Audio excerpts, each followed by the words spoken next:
غزوہ بدر کا سب سے بڑا کنٹریبیوشن یہ ہے کہ غزوہ بدر کے بعد یہ بات اسٹیبلش ہو گئی کہ اب مسلمان ایک زمینی حقیقت ہے. جی. یعنی وہ جو آپ کو مکی دور کی جد و جہد ہے کہ جس کے اندر پوری کشمکش تھی، جس میں طنز اور پہلے نظر انداز کرنا، جی،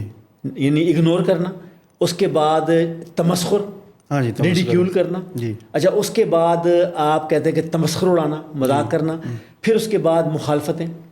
اور یہ پھر اس کے بعد تشدد، یعنی یہ سارے مراحل ہمیں مکی دور کے اندر نظر آتے ہیں. گویا کہ اس وقت جو ہے جو ایک رائج الوقت نظام تھا وہ سمجھ رہا تھا کہ یہ کہ ایسی ایک جسے کہتے ہیں کہ ایک مجذوب کی ایک آواز ہے کہ جس طرح کی ایک جسے کہتے ہیں کہ ایک مائنورٹی وائسز ہوتی ہیں جو آج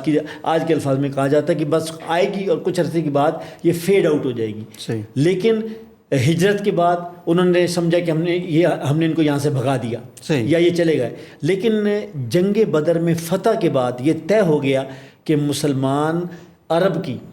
ایک زندہ حقیقت ہیں اور ان کے پاس کوئی ایسا پیغام ہے،